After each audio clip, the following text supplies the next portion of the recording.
오늘은 우리 364쪽인데요. 364쪽입니다. 364쪽이고요.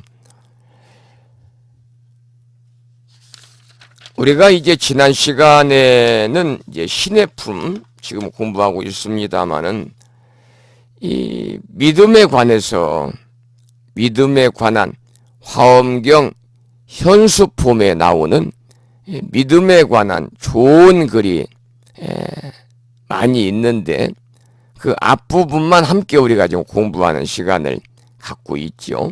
지난번에도 여러 형태로 믿음에 관한 공부를 했습니다만 계속해서 364쪽 함께 보겠습니다. 중간입니다. 중간.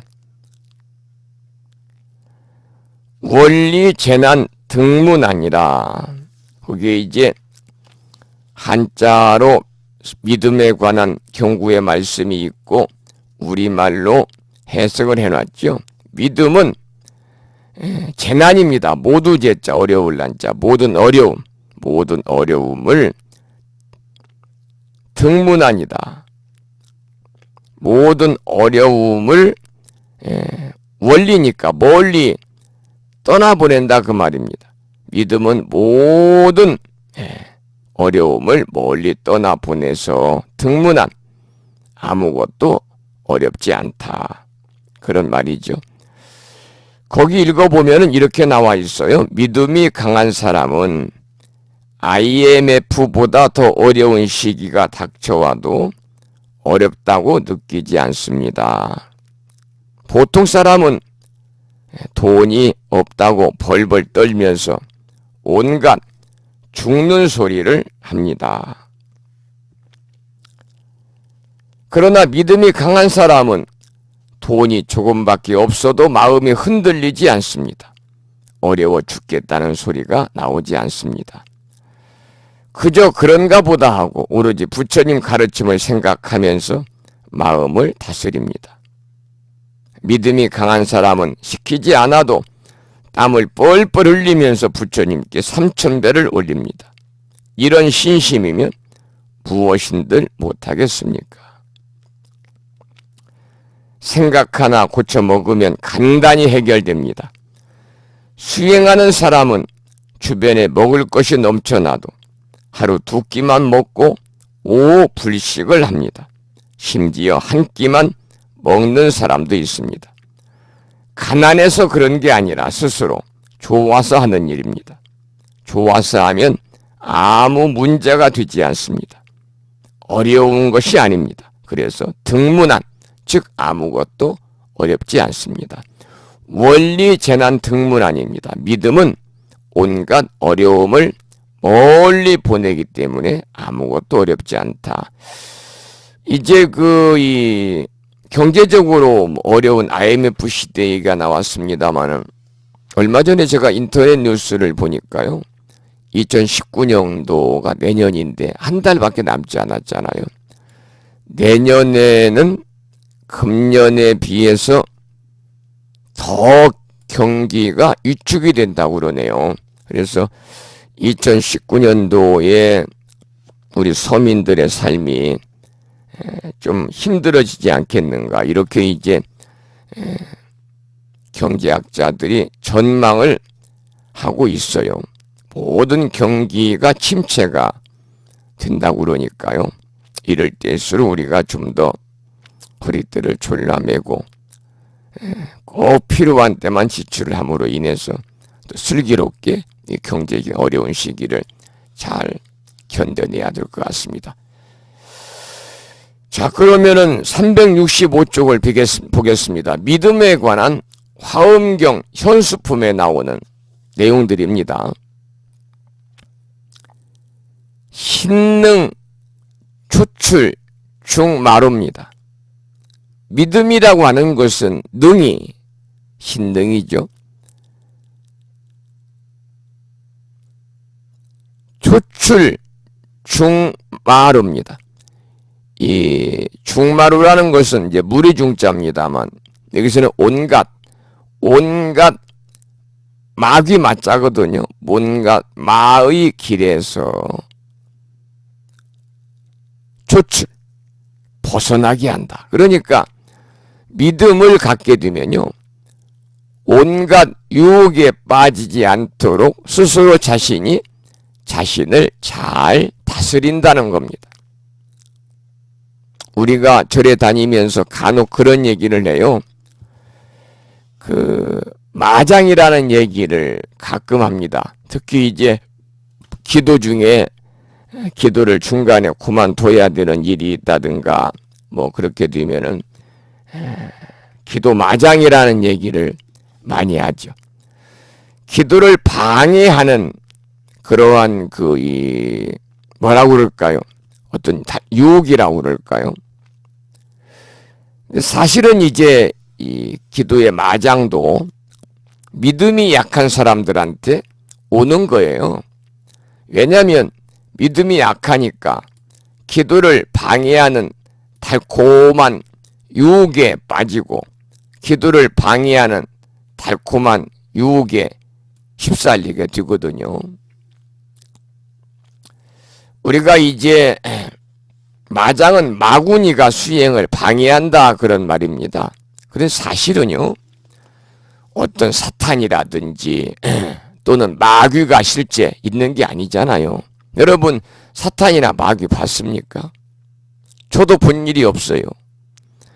그러니까 마장이라고 하는 것은 어떤 사탄이나 마귀가 있어서 실제 있어가지고 우리들의 수행을 방해하는 것이 아니거든요. 마장은 뭐냐면 어떤 형태로 오느냐, 망상, 잡념, 번뇌 이런 형태로 옵니다.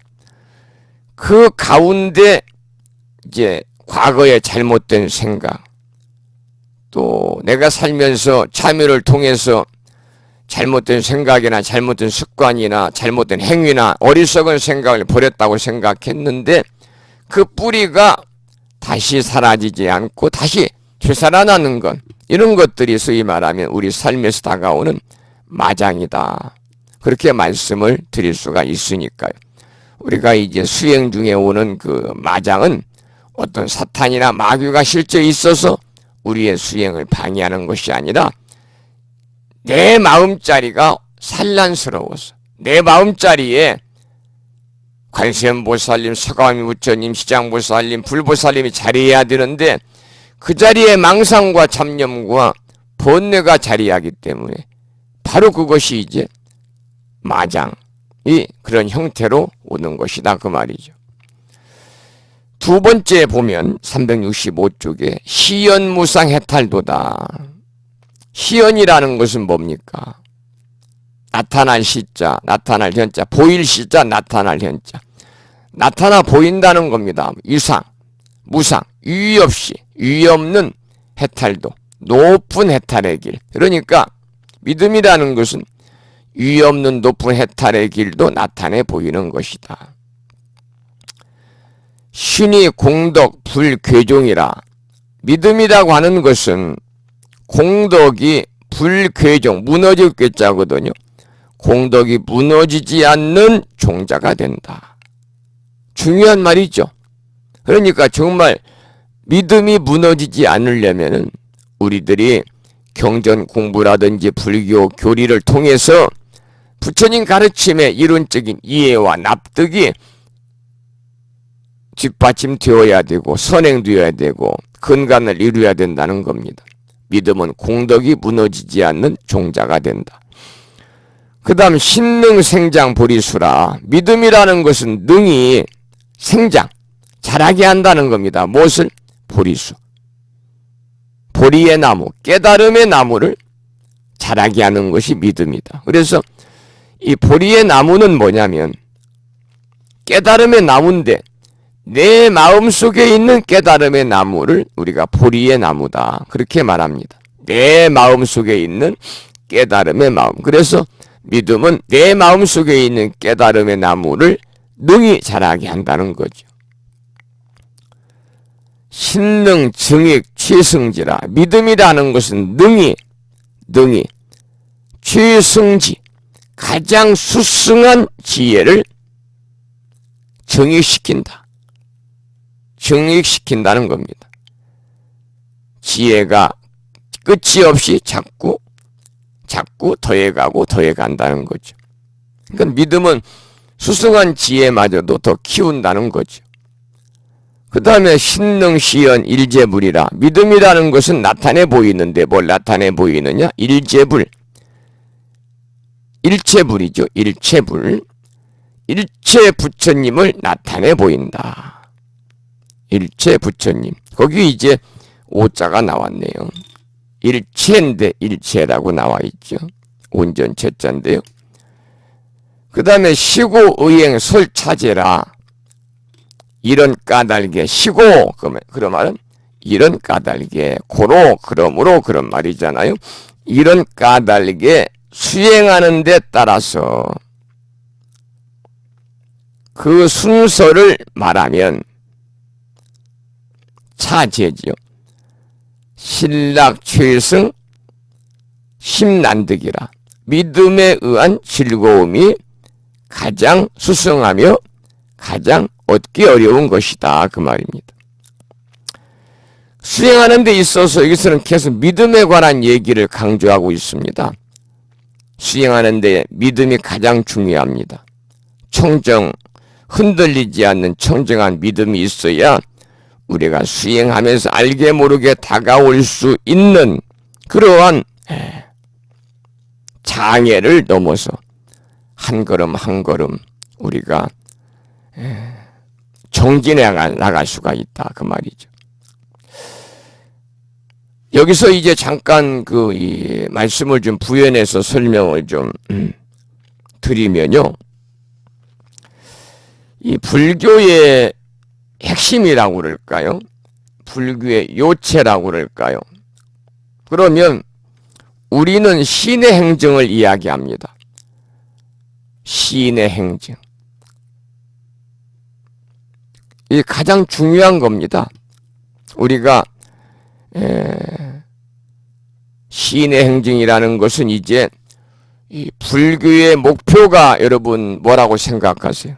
소원 성취? 잘 먹고 잘 사는 것? 마음의 편안? 그게 아니잖아요.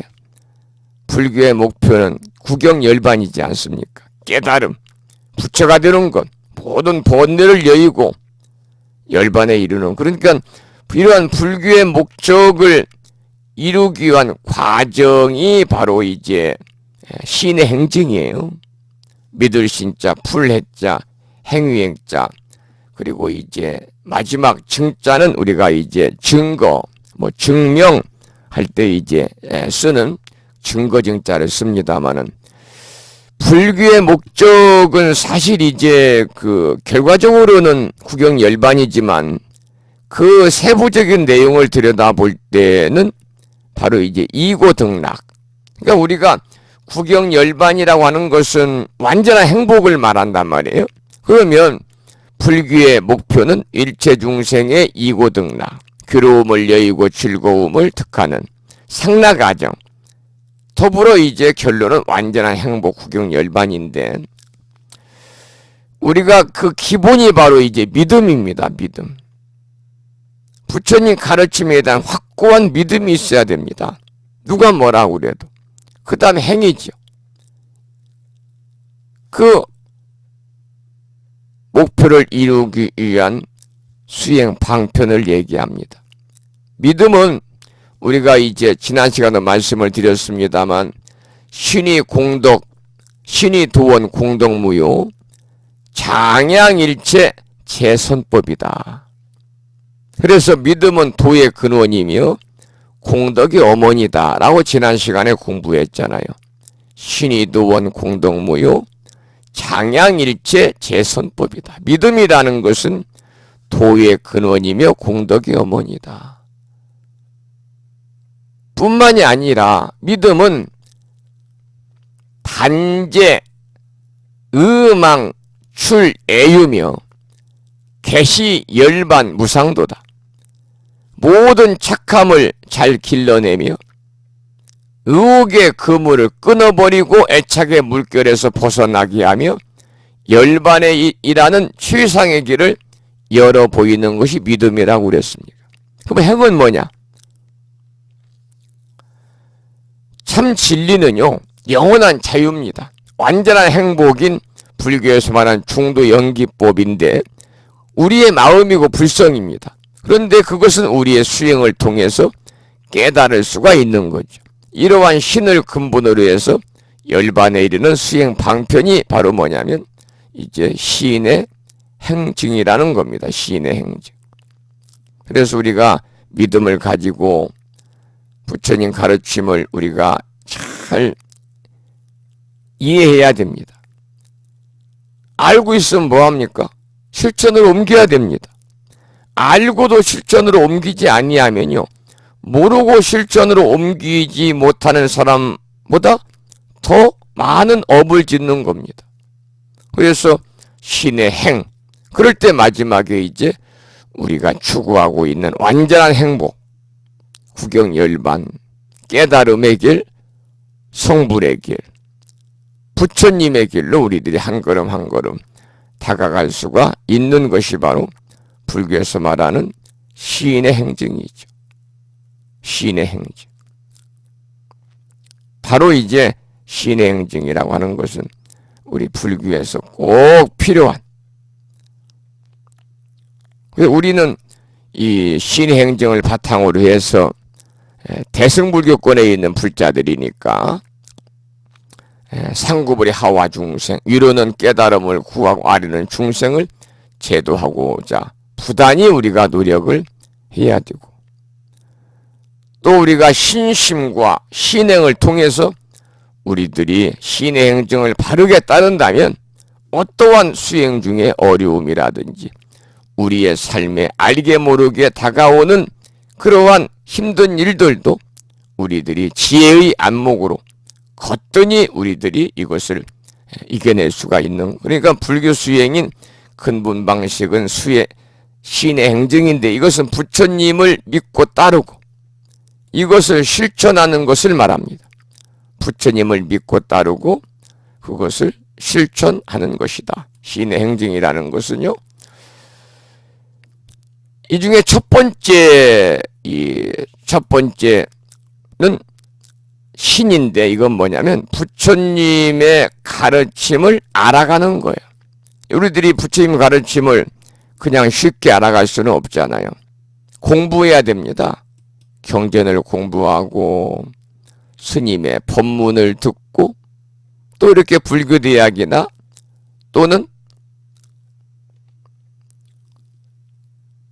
여러분들이 요즘에는 뭐 이제 인터넷 시대니까 인터넷을 통해서라도 여러분들이 그러한 부처님의 가르침을 잘 실천으로 옮기는 것이 그 무엇보다도 중요한 거지요.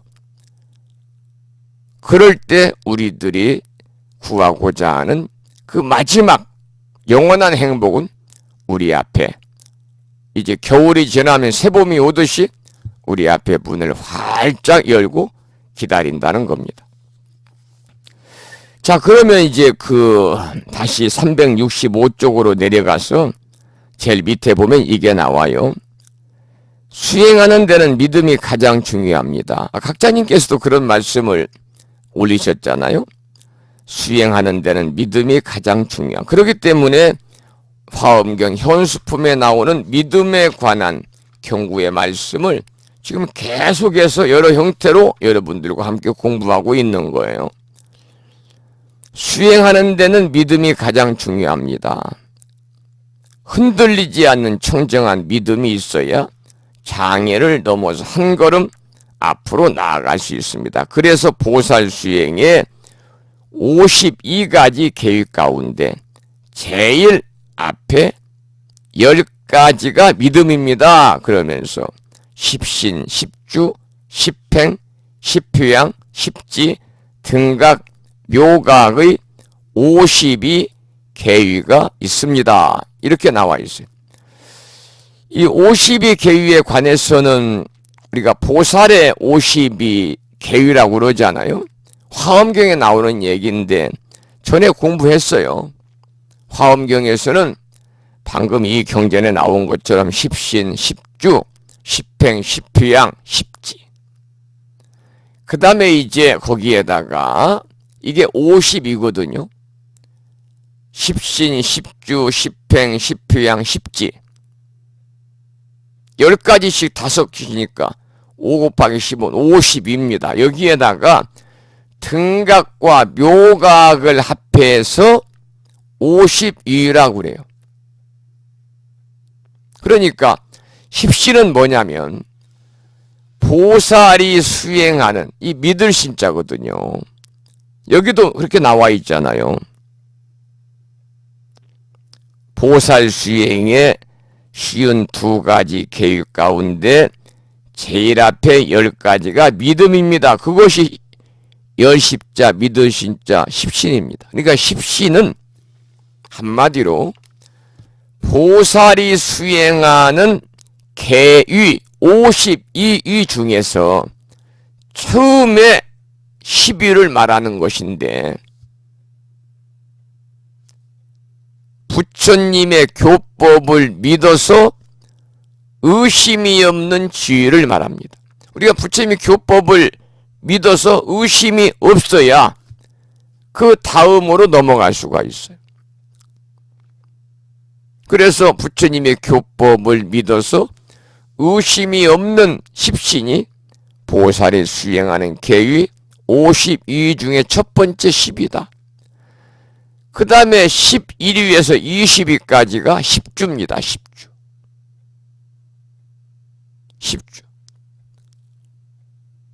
우리가 이제 십신을 지나서 마음이 진재의 이치에 안주하는 위치에 이르렀다는 뜻으로 우리가 이제 머물 주자를 써서 10주다 그렇게 말해요. 10주다.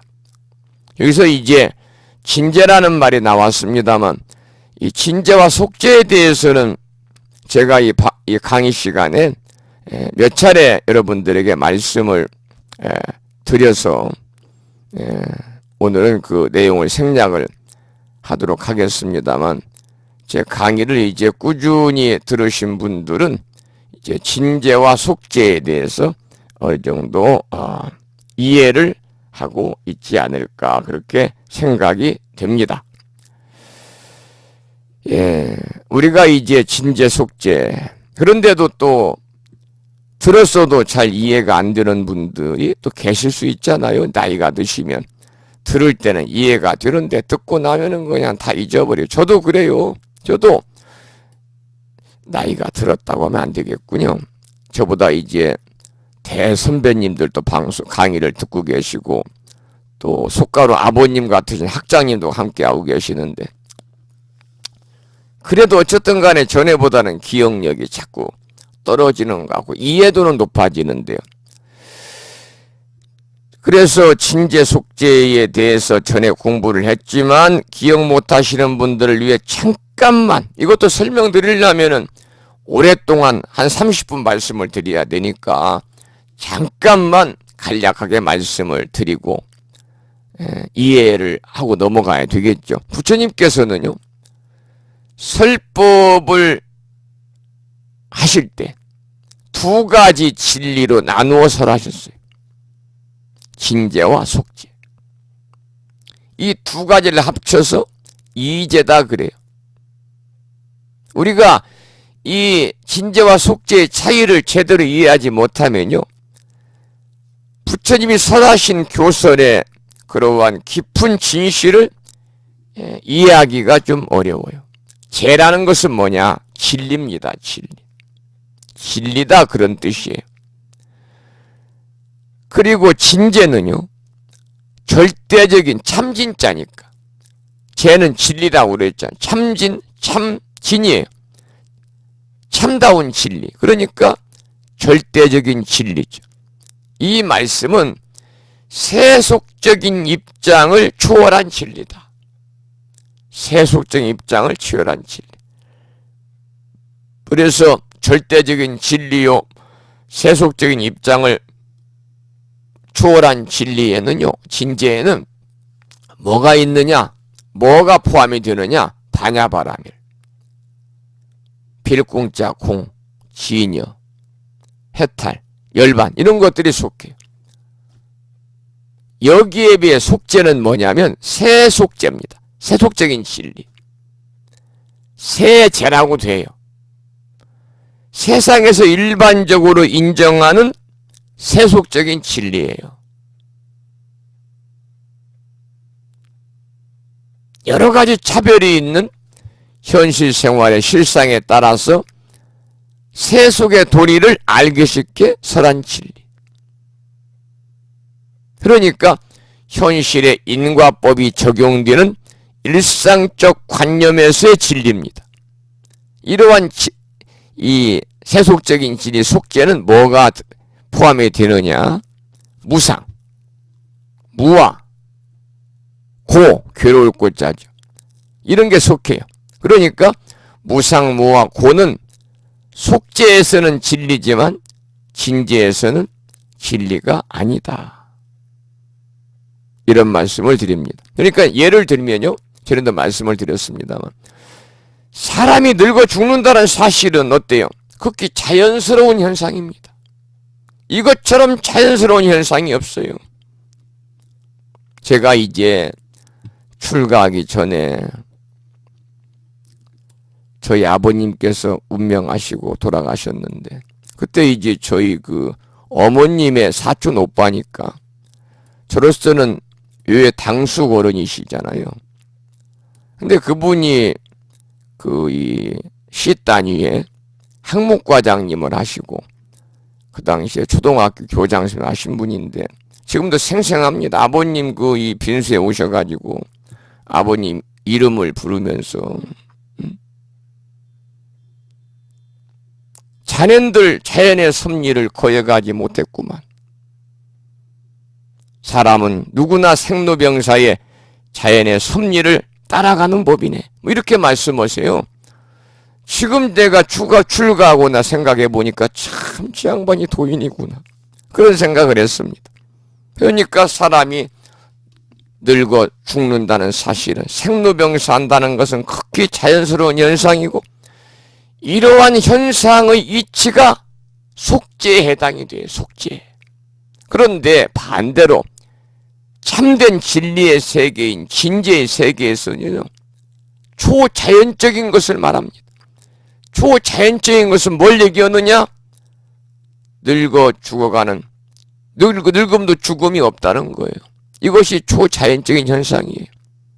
그러니까 인간이 태어나서 성장하고 늙어 죽어가는 모든 과정이 텅 비어가지고 아무것도 없는 반야의 도리에서는요. 그 일체가 없다는 것. 즉 모든 과정이 다 하고 끝남도 텅 비어 아무것도 없다. 불생불멸이다. 그런 말이잖아요. 이것이 이제 소위 말하면 두 가지 이제 부처님이 설하신 진리.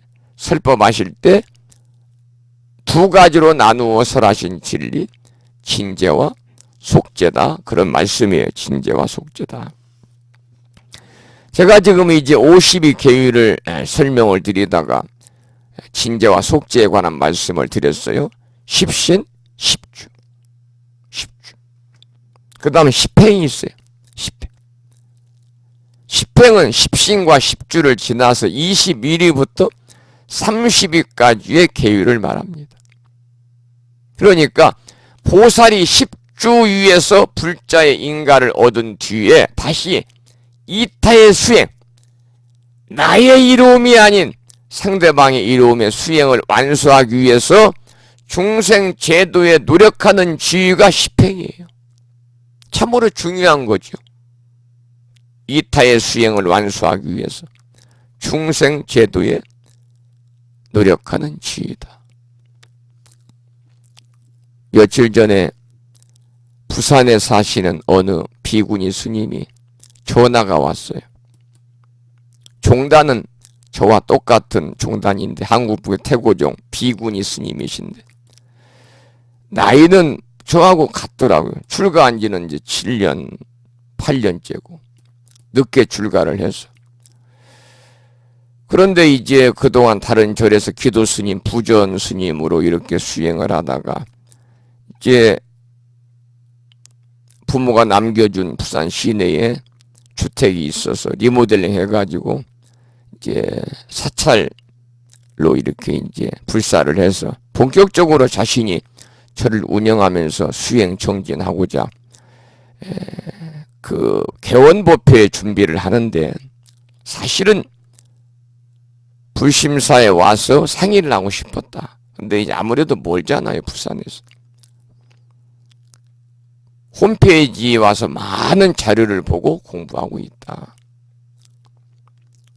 저하고 이제 그런 상담을 했어요. 이제 개원법회 하는데 뭐가 필요하고 어떻게 해야 되고 뭐 등등. 또 수행이 있어서 어떻게 해야 되고 이런 등등. 제가 그분한테 하는 스님한테 한 얘기가 바로 이타의 수행을 완성하기 위한 자리도 중요하지만 중생 제도에 노력하는 그러한 수행자의 모습으로 살아가시기를 소망합니다. 그런 말씀을 드렸어요.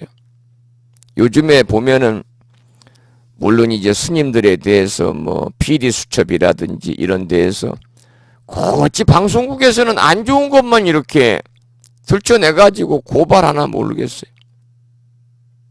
좀 스님들 좋은 그러한 그 면면들 이런 것들을 좀 대대적으로 방송하고 보도하고 홍보하고 그래야죠. 정말 올바른 수행 정진하고 참다운 수행자로서의 삶을 살아가는 스님이 95%라면 언론의 지탄을 받는 스님은 5% 미만이거든요.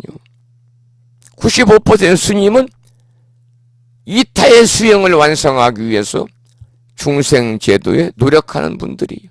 이분들이 바로 뭐냐? 보살이에요. 바로 보살의 이분들이 세 번째 십행을 하시는 분들이에요. 십행을 하시는 분. 네 번째 십행은 뭐냐면 31위에서 40위까지를 말해. 보살이 십행위를 지나서 다시 지금까지 닦은 자리, 자기의 이익. 여기서는 뭐 영화로움을 얘기하는 것이 아니라 자리라는 것은 깨달음을 얘기하는 거예요. 상구 보리를 얘기하는 거예요. 위로는 보리 깨달음을 구하고 이타 아래는 중생을 제도하기 위한 여러 가지 행을 일체 중생을 위해서 돌려주는 거예요. 그 공덕으로 어디로 나아가느냐? 불과를 향해서 나아가가지고 오경, 깨달음의 경지에 도달하는 것이 바로 십휴양이에요. 그러니까 출간 스님뿐만이 아니라 여러분들도 십신, 십주, 십행, 십휴양의 깨달음을 위해서 여러분들이 부단히 수행을 해야 된다는 거예요. 그럴 때 진정으로 우리 법부님들이 아무개 보살님, 아무개 보살님이라는 소리를 들어도 호칭을 들어도 떳떳한 거예요. 그러한 행위를 하지 못하고 보살님 보살님 그러면은 들을 때 기분이 좋을지 모르지만은 너무나 과대평가하는 거예요. 하기야 뭐 무당도 보살이라고 그럽니다만은 바로 이러한 십신, 십주, 십행, 십휴양의 지위를 우리는 보살의 사면보살이다. 사면, 석삼자 어지련자 사면보살이다 그래. 우리가 이제 기신론이라는 경전이 있어요. 제가불자들도 이제 어느 정도 그 근기가 올라가면은요. 근기라는 것은 수준이에요. 근기가 올라가면 기신론을 공부하기도 해요. 기신론에서는 이 사면보살을 초발의 보살이다. 뜨뜻자를 써요. 초발의 보살이다. 그래가지고 여러분 우리가 법화경 지금까지 공부하면서 3승 배웠잖아요. 2승 배웠잖아요. 승문영가. 거기에 보살은 3승이잖아요. 그래서 기신론에서는 십신, 십주, 십행, 십휴양 42잖아요. 그 중에서 십주, 십행, 십휴양의 지위의 보살을 사면보살이라고 하고 사면보살을 초발의 보살이라고 하면서 성문 영각과 함께 현인으로 봐요. 현인. 어진 사람으로 보는 거예요. 신라시대 원효스님도 이 설을 주장하고 계세요. 그러니까 보살이 수행하는 52위 중에서 41위부터 50위까지의 보살을 우리는 십지보살이다. 십지보살이다 하는데 기신론에서는 이를 우리가 법신보살이다. 최고의 보살 중에서는 최고의 경지. 법신보살이다. 그리고 이것을 뭐라고 그러느냐? 성자승이다 그래요. 성스러울 성자, 사람 자자, 중승자. 성스러운 수행자다 그 말입니다. 그리고 이제 이 마지막에 또 두 가지가 있죠. 52위니까 제가 지금 소개해드린 것은 50위까지 소개해드렸잖아요. 거기에 마지막 등각, 묘각이 있어요. 여기까지를 합쳐서 우리는 52위다 이렇게 이야기를 하는 거죠. 등각이라는 것은 보살이 수행하는 51위 계위. 보살로서는 가장 위에 있는 그 지혜가 만덕하고 원만한 부처님과 같다 그런 뜻이에요. 등각이니까. 묘각은 뭐냐? 묘할 모자 깨달을 각자. 보살이 수행하는 마지막 52위인데 불과를 뜻하는 거예요. 불과를. 그 얘기를 365쪽 밑에서 하고 있는 거죠. 보살 수행의 쉬운 두 가지 계유 가운데 제일 여기서 핵심은 뭐냐? 52위 중에서 가장 앞에 나오는 십신 이것이 10가지 믿음이다. 그러면서 52위 십신, 십주, 십행, 십휴양, 십지, 등각, 묘각을 설명하고 있어요. 한 장을 넘겨보겠습니다. 366쪽. 자, 비여일체 세간중 이유 수의 묘보주 비여입니다. 이것을 비유하자면은 일체 세간중 세상 가운데 이유 수의 묘보주라 내 뜻대로 따라주는 따른 숫자 뜻 의자잖아요. 수의 내 뜻대로 살아주는 묘보주 묘한 보배구슬이 이유입니다. 있을 유자 있는 거와 같다. 그러니까 내 뜻대로 내 마음대로 되는 구슬이니까 이걸 우리는 뭐라고 그래요? 내 뜻대로 또 내 마음대로 되는 구슬을 우리는 여의주라고 그러잖아. 여의주 상상의 구슬입니다만 여의주다 그래요. 용이 물고 다닌다는 여의주. 그래서 같을 여자, 뜯어자, 구슬주자. 이 원하는 대로 뜻을 원하는 대로 이루어주는 구슬이다.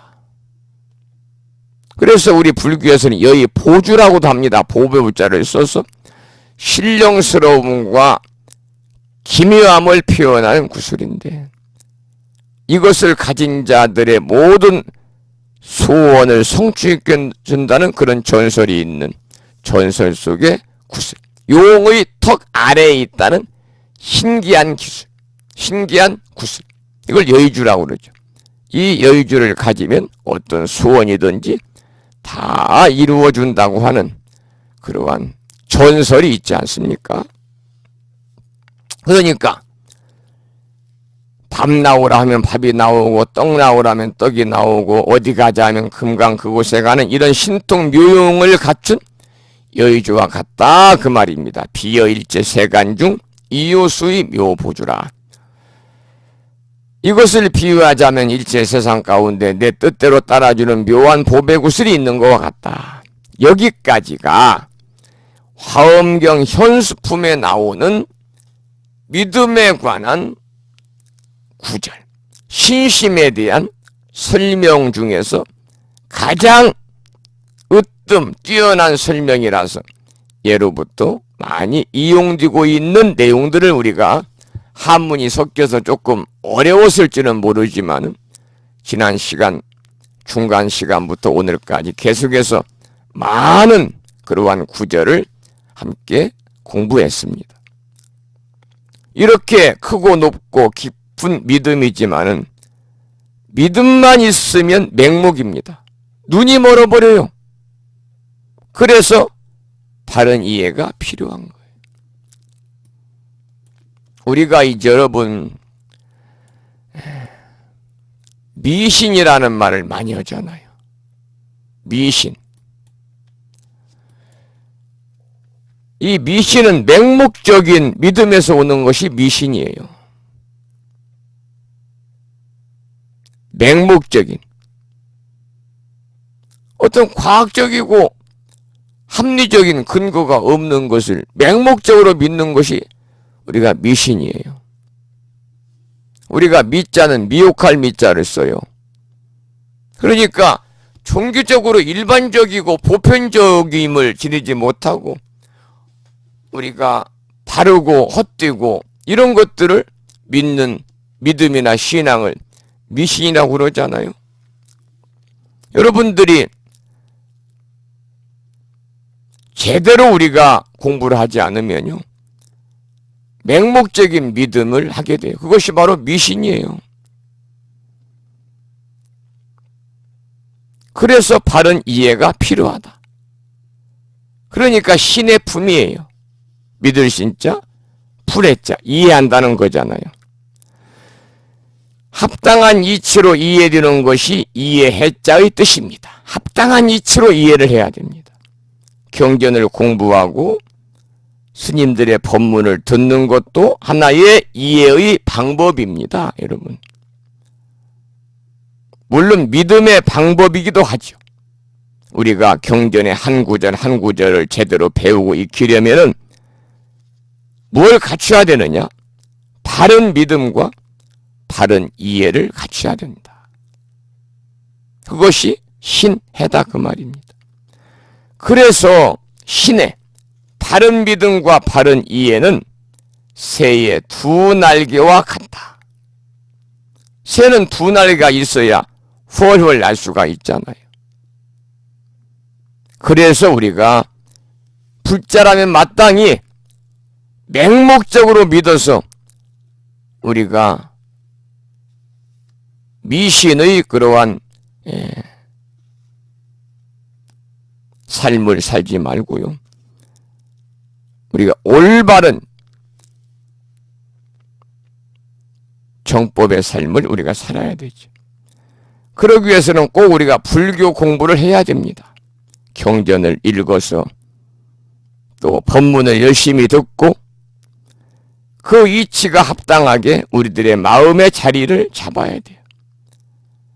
그렇게 해서 위타인설, 다른 사람에게 내가 공부하고 내가 듣고 내가 읽은 합당한 부처님의 진리의 말씀을 다른 사람에게 설명해주고 전해줄 수 있으면 금상첨화고, 그렇지 못하면 내 자신이라도 변화를 가져와야 된다는 거죠.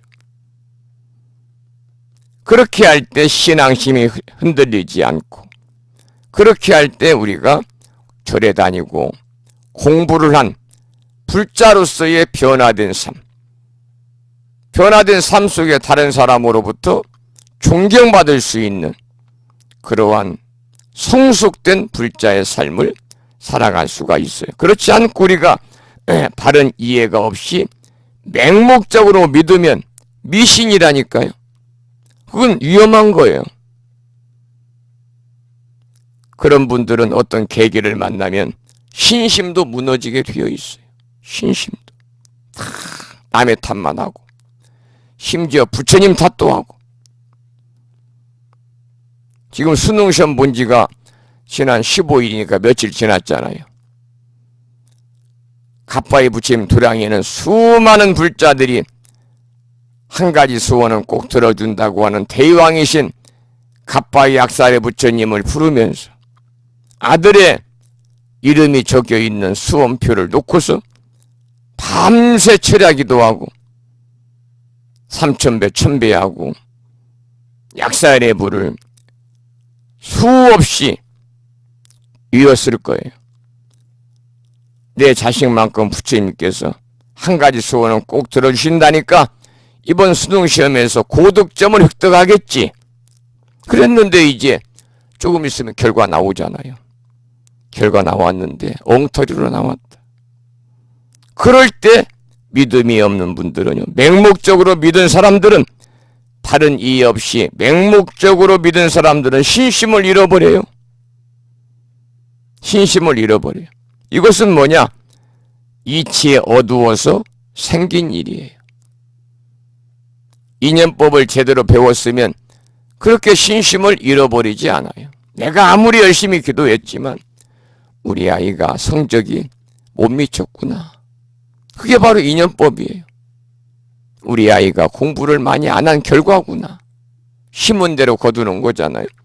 그래서 우리가 믿음에는 이해가 수반되어야 되고, 그러기 위해서는 이치에 맞는 이론이 함께해야 된다. 그런데 이론에는 꼭 믿음이 있어야만이 제대로 된 불교라고 할 수 있다 그 말이에요. 그래서 믿음이 중요한 거예요. 그러니까 이 믿음과 이해가 조화를 이루어야 제대로 부처님과 같은 삶을 살 수가 있습니다. 그 다음 행이 필요한 거예요. 그래서 믿음과 이해는 수레의 두 바퀴와 같은 거예요. 수레가 물건을 싣고 가려면 한쪽 바퀴만 가지고는 되지 않잖아요. 두 바퀴가 가지런히 균형을 이룰 때 가고 싶은 곳으로 갈 수 있어요. 제가 전에도 말씀을 드렸습니다만 시인의 행, 증, 불교의 핵심적인 수행 과정인데, 믿음을 가지고 부처님에 대한 믿음, 부처님의 가르침에 대한 믿음을 가지고 그 부처님의 가르침을 우리가 배우고 법문을 통해서 경전을 통해서 공부하고 배워서 이해하고 머릿속에만 담고 있으면 의미가 없어요. 행으로 옮길 줄 알아야 돼.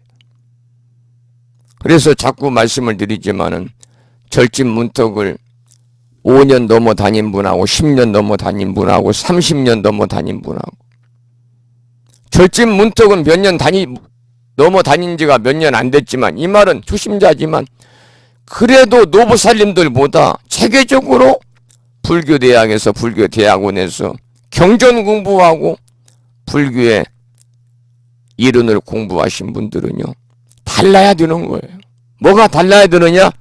그분의 말과 생각과 행동이 달라야 돼.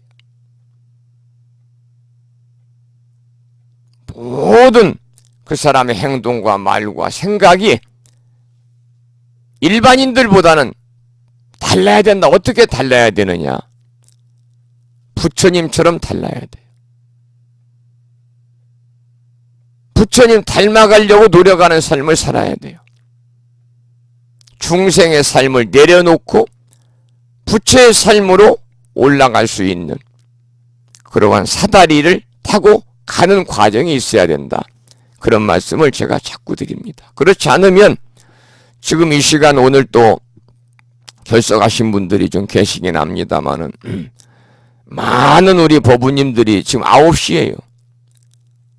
졸리기도 하고 하루 종일 직장 가서 일하시고 일터에서 땀 흘리신 분들은 저녁 공양 드시고 아마 씻지도 못하고 지금 강의를 들으실 텐데 피곤하실 거예요. 저도 나이도 얼마 안 됐는데요, 요즘에 새벽잠이 없어요. 오늘 또 2시에 일어나가지고 낮잠도 안 와요. 그래서 제가 오늘의 부처님 말씀도 2시쯤 넘어서 올리고, 능인스님의 신곡 시박참회도 올리고, 생일 들으신 분들도 올리고 막 이러고 아침 방송을 했기 때문에 저녁 되니까 좀 졸린 상태에서 이렇게 이제 강의를 하다 보니까 졸음이 달아났습니다만은, 졸릴 때는요, 또 가만 강의하면 강사가 졸아요. 졸릴 때나 있던 고저 장단 강약, 음정 조절을 잘하면서 강한 메시지를 던져야 졸음이 막 도망가는 거에 놀래가. 여러분들도 마찬가지예요. 절에 가서 여러분들 기도하실 때, 예를 들어서 관세음보살 염불 한다. 앉아서 그냥 염주 100판을 돌리면서 관세음보살, 관세음보살, 관세음보살 이렇게 하다 보면 졸아버려요. 졸릴 때는 고성염불 하세요. 고성염불. 여러분, 우리가 기도하다 보면은 온갖 잡생각이 막 들어올 때가 있어요. 아니, 평소에는 생각지도 안 했던 엉뚱한 초등학교 동창이 갑자기 머리에 들어오고 말이죠. 첫사랑이 들어오고 막 그런 때가 있다니까요. 그럴 때는 여러분들 고성염불 하시라. 그리고 좀 빨리 하시라. 그런 말씀을 드리고 싶어요.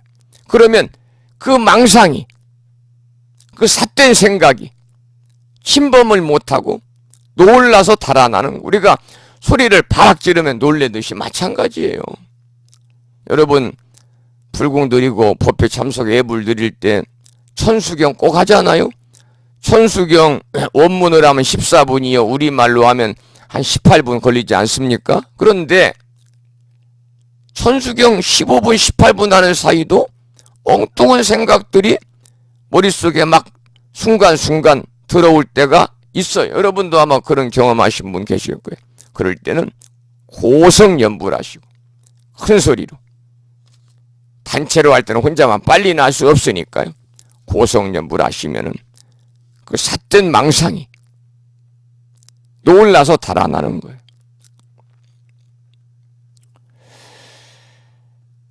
우리가 이제 이 불교 공부를 하신 분하고 안 하신 분하고는 달라야 됩니다. 그래서 여러분들이 이렇게 수요일 날 불교대학도 졸업하신 분이 대부분이고, 불교대학 명색이 불교대학 대학원이라고, 문교부에서는 뭐 이게 등록된 단체는 아닙니다만 자생 교육단체인데, 만약에 거사님이 이 강의를 들으시면 보살님이나 자녀분들이, 야, 우리 남편, 우리 아버님이 불교 공부하시더니 정말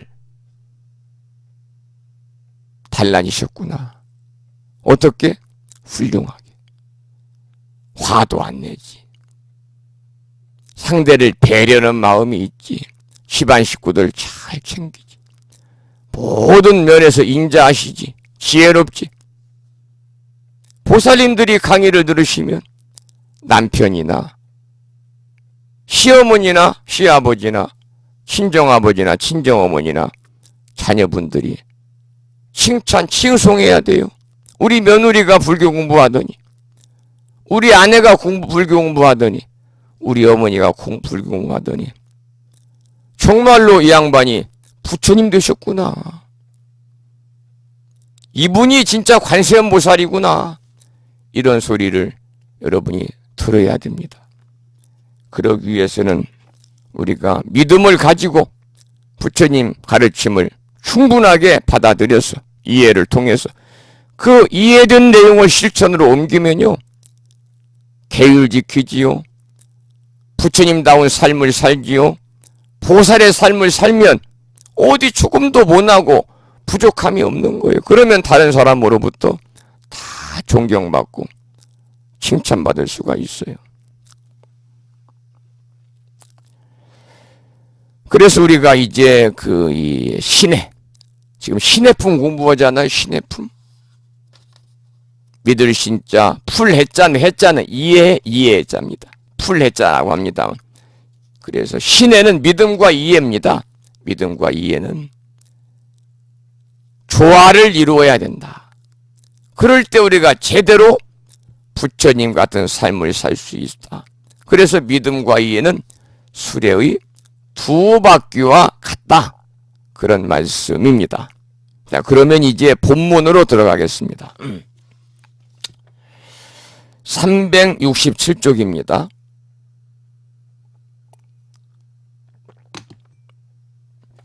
367조 본문을 경문이라고 쓰여 있잖아요. 경문을 함께 읽겠습니다. 짧아요. 이럴 때 함께 읽으셔야지. 우리 불자들은 절에 가서도 그냥 절만 하다 와요. 경전을 읽도 않고. 하기야 정근은 하네요. 이웃종교 가보세요. 성경 다 읽어요. 함께 목사님 신부님하고 함께 읽어보겠습니다. 그래야 우리가 더욱더 이해도 되고 또 머리에 남게 되는 거예요. 중요한 내용들이 나와요. 지금부터. 1. 4대 성문이 깨달음을 얻다. 4대 성문.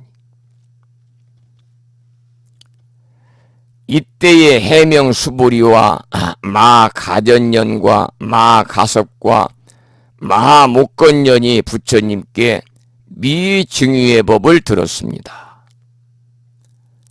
또 세존께서 사리불에게 취상의 깨달음에 대한 수기를 주시는 것을 보고 희유한 마음으로 한없이 기뻐서 자리에서 일어나 옷을 바르게 하고 오른쪽 어깨를 드러내어 진실을 보였습니다.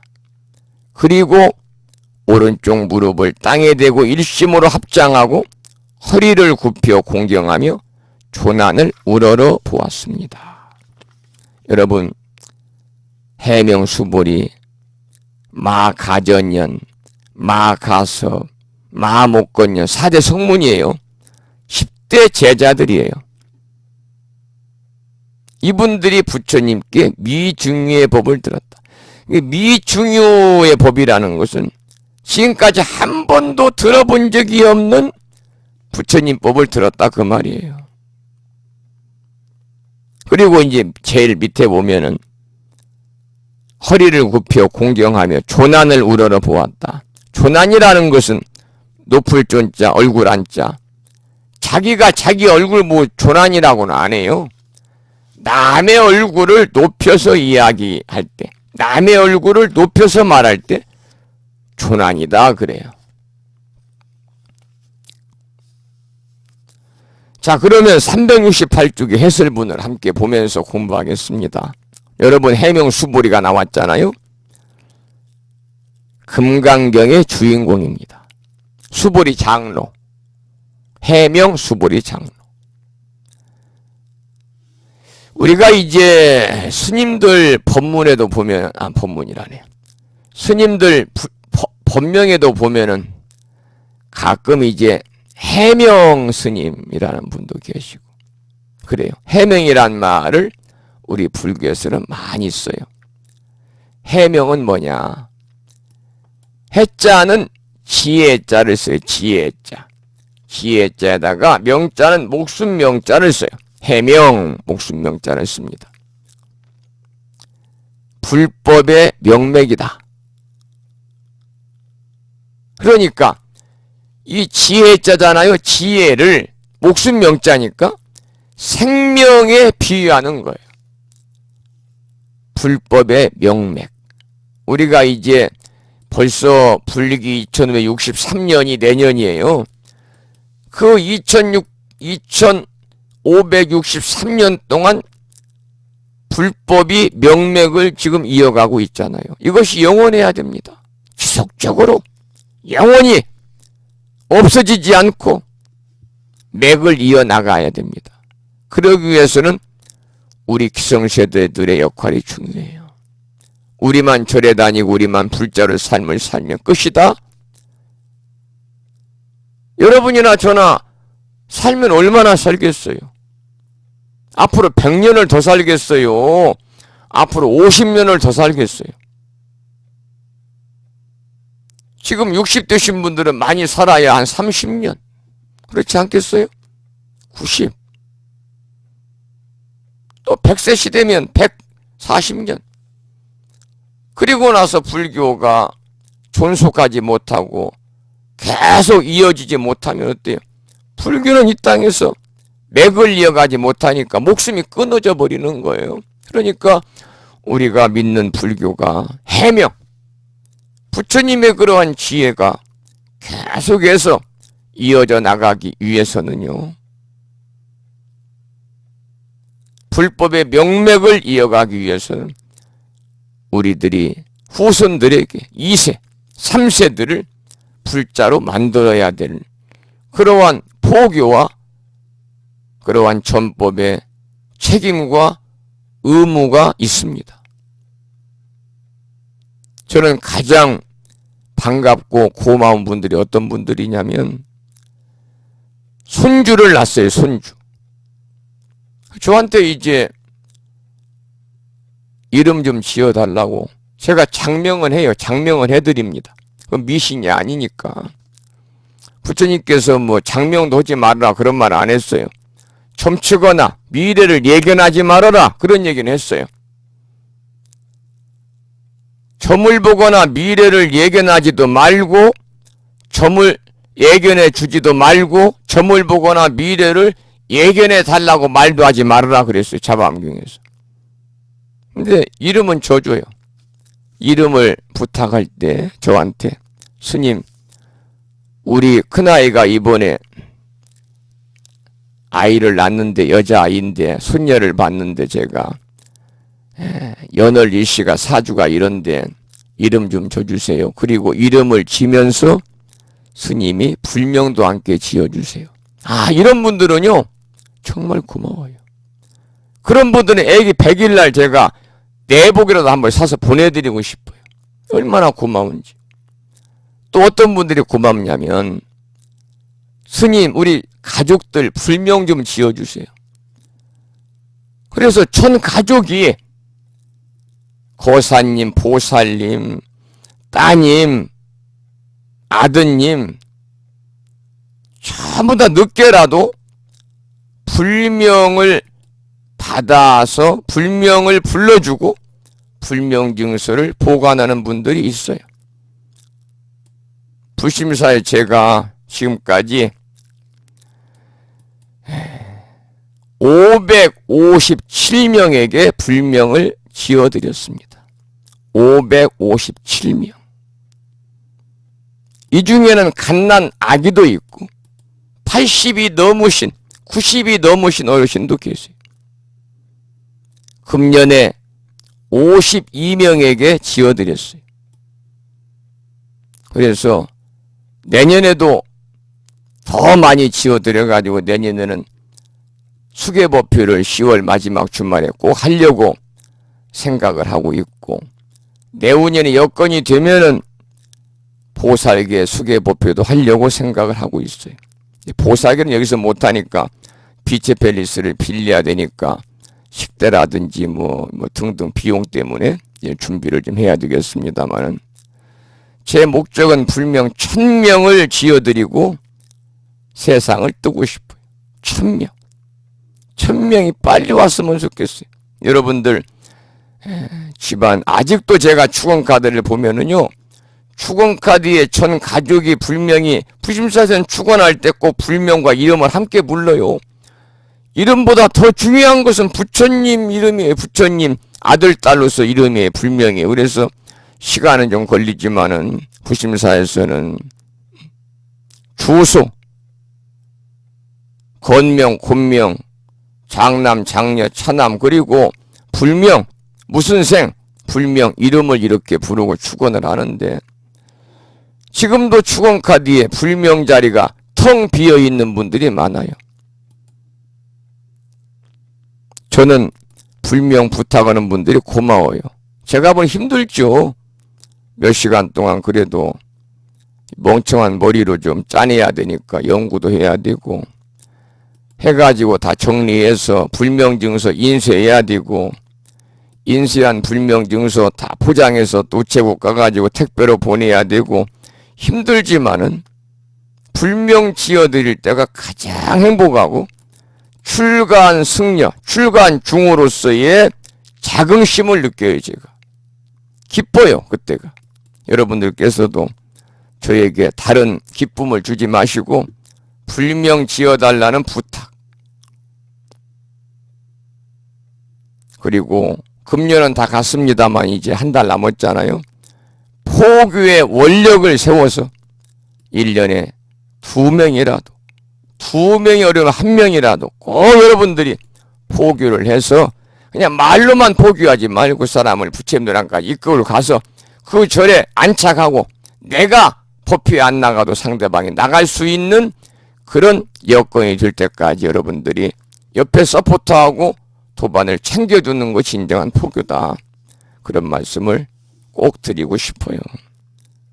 그게 바로 뭐냐면 우리가 배움에서 신해에서 나오는 거다. 신해에서 나오는 행위다. 그 말이에요. 신해에서 나오는 행위다.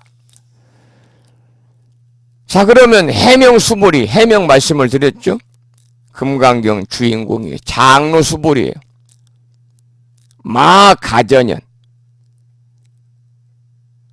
마가전은 노느제일이에요. 노느제일. 지혜제일이 해명수불이. 부처님 교법을 논리적으로 가장 잘 설명했다는 분이에요. 지금으로 말하면은 토론을 잘했는가 봐요. 토론. 우리가 보면 토론자로 많이들 이렇게 TV에 나오잖아요. 패널이라고 그러잖아요. 마가서 부처님의 상수 제자. 부타행을 잘했어요. 부타행. 부처님 법을 마가섭이 부촉을 받았죠. 여기서 이심 전심이나 염화 시중 이런 말이 나오잖아요. 그리고 다시 안한존자에게 부촉을 했죠. 안한존자는 부처님 사촌 동생이에요. 부처님이 성도하신 날 안한존자가 태어난 거예요. 부처님을 25년 동안 곁에서 시봉한 그러한 부처님의 가르침을 가장 많이 들었다고 그래서 만을 따자 들을 문자를 쓰는 다문제일이라는 별명을 가지고 있는 10대 제자예요.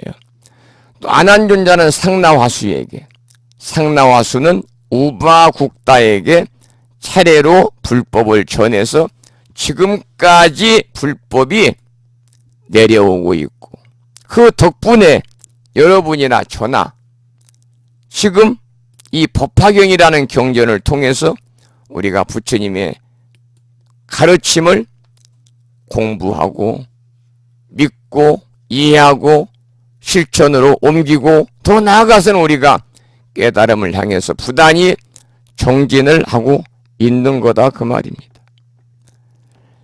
저도 이제 오래전에 입실 건당이라고 그래서 이제 법호를 받고 했습니다마는 그 이제 불심사에 오면 그 이 스님들 계보가 쭉 나와 있습니다. 계보가. 거기 보면 서가모니 부처님으로부터 이제 몇 대다 쭉 나와 있는데 그게 이제 말하면 법맥을 상속받는 것이거든요. 법맥. 여기 지금 나오잖아요. 상나와수. 안한존자 상나와수. 마가섭. 그러니까 이 불조 정맥이 전승이 되는데 그게 법계보라고 그러거든요. 종단마다 틀립니다만은 조계종도 마찬가지, 태국도 마찬가지고 증조는 누구냐?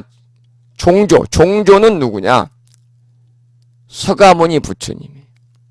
1조는 마가섭. 2조는 안한존자. 그거 나오잖아요. 안한존자. 3조가 상나화수. 나오죠? 4조가 우바국다. 5조가 제다가. 6조가 미차가. 7조가 바수밀. 쭉 나와요. 그래 가지고 여러분이 잘 아시는 보리 달마 스님. 달마대사가 28조예요. 28조. 29조는 해가 스님. 해가 스님은 중국 선종의 2조잖아요.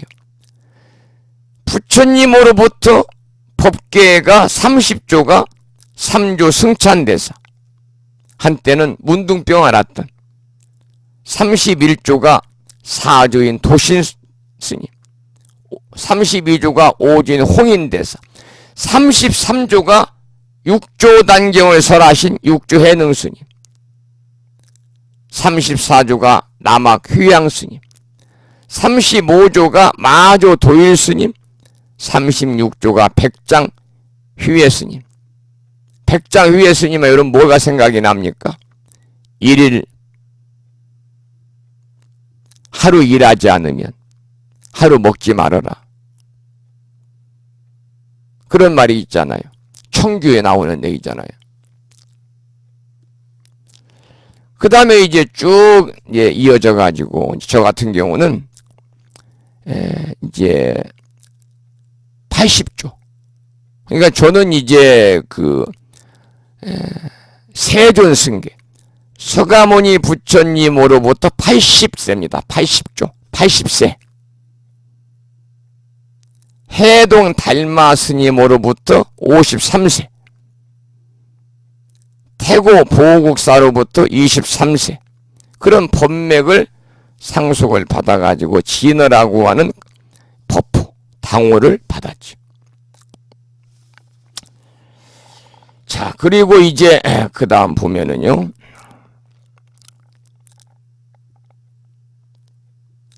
왜 앞에 사리불이 먼저 등장했느냐? 사리불이 왜 등장을 했느냐? 제일 앞에 우리가 사리불이 이제 나왔거든요. 비유품에서 말이에요. 비유품에서. 사리불이 가장 먼저 수기를 받았잖아. 왜냐하면 성문 제자 가운데 첫째이기 때문에 그래요. 그래서 앞에 비유품에서 사리불이 수기를 받았어요. 미중유의 법을 들었다는 말은 아까 말씀을 드렸습니다만 깨달음을 얻었다, 그런 뜻이에요. 또 세존께서 사리불에게 최상의 깨달음에 대한 수기를 주시는 것을 보고, 그 뒤에 본문에 나오잖아요. 또 세존께서 사리불에게 최상의 깨달음에 대한 수기를 주시는 것을 보고 희유한 마음으로 한없이 기뻐서 자리에서 일어나 옷을 바르게 하고 오른쪽 어깨를 드러내어 진실을 보였습니다. 방금 소개해드린 수불이나 가전령, 가서, 목건년, 목련존자, 목련존자, 신통제일이라고 그러잖아요. 이분들은 부처님의 상수 제자로 사리불과 거의 같은 레벨이에요. 사리불은 언젠가는 말씀을 드렸습니다만 서가모니 부처님께 귀의하기 전에요, 목건령과 함께 위도 수행자인 산자야라는 수행자를 한때는 스승으로 모시기도 했어요. 그래서 사리불이 세상의 깨달음에 대한 수기를 얻었는데 우리라고 못 얻을 까닭이 있느냐, 이렇게 생각한 거죠. 사리불이 가장 먼저 수기를 받은 것은 다른 상수 제자들도 수기를 받는다는 뜻이기 때문이고, 여기서 한 가지 여러분들에게 설명드리고 싶은 것은 우리가 읽었던 경문 중에 마지막이요, 그리고 오른쪽 무릎을 땅에 대고 일심으로 합장하고 허리를 굽혀 공경하며 조난을 우러러 보았습니다. 조난이라는 아까 말씀을 드렸습니다만 남의 얼굴을 높여 이르는 것, 부처님의 얼굴을 높여서 이룰 때 조난이라고 그래요. 그리고 이제 오른쪽 어깨를 드러내서 진실을 보였다, 그런 글이 나오잖아요. 이 대목은 한문으로는 편단우견이에요. 편단우견. 편단우, 금강경에서 나와요. 제1품에 편단우견이에요. 편단우견하고 웃을 착지하며 합장 공경하고 이렇게 나와요. 이 말은 뭐냐면 이 편은 치우치다, 내 편, 네 편, 편가르지 마라 그러잖아요. 치우치지 말아라 그 말이에요. 한쪽으로 치우칠 편자예요. 편견, 그 말도 어떤 그 견해를 한쪽으로 치우친 것이 편견이에요. 너는 왜 자꾸 편견을 가지고 있느냐? 치우칠 편자. 단자는 뭐냐? 우통벗을 단자입니다. 웃옷을 벗어버리, 우통을 벗어버리. 그래서 치우칠 편자에 우통벗을 단자. 오른쪽 우자, 견자는 어깨 견자. 우리가 50견 온다 그러잖아요. 어깨 아픈 게 50견이에요. 어깨 견자입니다. 이 말은 편단 우견이란 말은 오른쪽 어깨를 드러냈다고만 되어 있죠. 편단 우견. 여기에 진실을 보였다는 원래 경전에는 편단 우견만 되어 있는 여기에 이 작가인 무비스님이 진실을 보였다는 구절을 우리말로 번역하면서 듣는 거예요. 왜? 오른쪽 어깨를 드러냈다고 하는 것은요, 부처님 당시에 인도법의 예입니다. 그러니까 상대방에 대한 공경의 뜻으로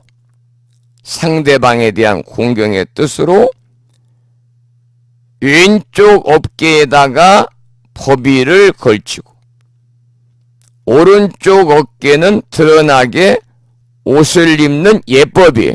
그래서 지금도 우리나라 스님들이 법회를 하거나 예불을 드리거나 불공을 드릴 때는 꼭 장삼 위에다가 가사를 수합니다. 드리의 숫자거든요. 가사는 입는다 이렇게 얘기 안 해요. 가사는 수한다, 드리운다 그런 뜻인데 거기 보면은 오른쪽 어깨가 드러나게 가사를 입잖아요. 그래서 이 어깨를 드러내는 것은 바로 상대방에 대한 공경의 뜻인데 앞으로 당신과 대화할 때 나는 성실하게 오로지 진실만을 말하겠습니다. 이렇게 심오한 뜻을 가지고 있는 인도의 옛 관습인데 그것을 불교에서 받아들여서 지금도 전 세계에 있는 수행자들, 스님들은 꼭 편단 우견을 하고 예경을 드리고 있는 거죠. 자, 오늘 여기까지 공부를 했습니다. 9시 30분이 됐는데 배운 것도 별로 없는 것 같은 시간이 그냥 금방 또 지나가 버렸습니다. 하기야 뭐 급할 거 없잖아요. 그리고 이제 이 생각보다 진도가 좀 늦게 나가지네요. 왜냐하면 그냥 잊고 넘어가고 그러면은 좀 빨리 나갈 텐데 여러분들에게 좀 더 한 가지라도 좀 더 알려드려야 되겠다 라는 생각을 하다 보니까 진도가 좀 생각보다 늦어서요. 여름에는 무척이나 더워가지고 밤에 창문을 닫아놓고 시골이라서 문을 열면은 뭐 나방이니 뭐 모기니 하루살이니 뭐 이런 벌레들이 막 달라붙어가지고 안막을 치고 더워가지고 에어컨을 틀면 또 춥고 그래서 여름방학 있었습니다만 진도도 이렇게 많이 못 나가고 그래서 금년 겨울방학은 없습니다. 겨울방학은 하지 않고 계속 그냥 수요일마다 공부하겠습니다. 그런 말씀을 드리니까요. 혹시라도 겨울방학 언제 합니까? 이런 질문은 하지 않도록 부탁을 드리겠습니다. 저도 이제 한 달 동안 쉬면 좋지요. 근데 하고 싶네요. 자, 오늘 여기까지 공부했습니다. 다음 시간은요. 11월 마지막 주 수요일입니다. 11월 28일 날이에요. 11월 28일 날. 그날은 31번째 시간으로 369쪽부터 함께 공부하겠다는 그런 말씀을 드리고 자, 이제 강의 마치면서요. 노래 한 곡을 들어보겠습니다. 이 저녁에 노래 한 곡을 듣고 그리고 이제 강의를 마치도록 그렇게 하겠습니다.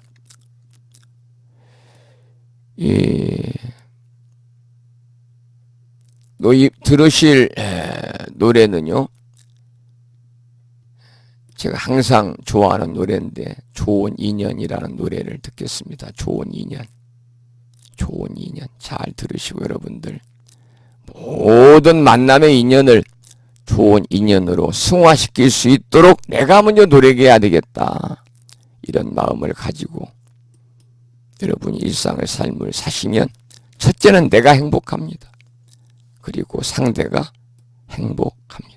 모두 참 좋은 인연으로 만남이 이어지고 귀결되고 승화되기를 소망합니다. 출석부를 봤습니다. 출석 점검 날 봤더니 충청남도 보령시에 살고 계시는 금당화 법우님께서 9시가 조금 넘어가지고 출석하셨네요. 출석부에 정리해놨습니다. 원력화 법우님과 금천거사님도 제가 이 진즉 출석부에 정리를 해놨고요. 덕광거사님이 스님 말씀대로 스마트폰에 다음 앱을 깔고 출석부 올립니다. 그러셨네요. 감사드립니다. 그리고 여러분들이 이제 저한테 늦은 시간까지 강의하시느라고 수고하셨습니다. 그런 인사 말씀을 무창부의대 경전대학원 홈페이지에다 올리셨고 문자로 주셨습니다만 제가 일일이 답장을 이렇게 하지 못하는 점 이해를 하시고 마음으로는 항상 감사한 마음을 가지고 있습니다. 오늘 밤은 기온이 뚝 떨어진다고 그러고요. 그리고 영하의 날씨가 된다고 그러네요. 여러분들 건강 잘 챙기시고 따뜻하게 주무시고요. 감기 걸리지 않도록 체온 관리 유의하시기 바랍니다. 오늘 결석하신 분 불러볼 테니까요. 지금 강의 들으시면 저한테 문자 주시기 바랍니다. 인천광역시의 명원거사님 결석하셨습니다. 충청남도 보령시의 묘선행 법우님은 지역의 적십자회원이신데 아마 지역 적십자회의에서 모임이 있는가 봐요. 워크숍이 있다는 문자 주셨고요. 그리고 없습니다. 출석률이 아주 양호합니다. 감사드리고 이제 지금부터 오늘 강의한 내용을요 1시간 40분 동안 다시 여러분 들을 수 있도록 제가 음원을 준비해서 올려놓도록 하겠습니다. 여러분 1시간 40분 동안 강의 들어주셔서 고맙습니다. 안녕히 주무십시오. 지금까지 지은어 성종이었습니다. 고맙습니다.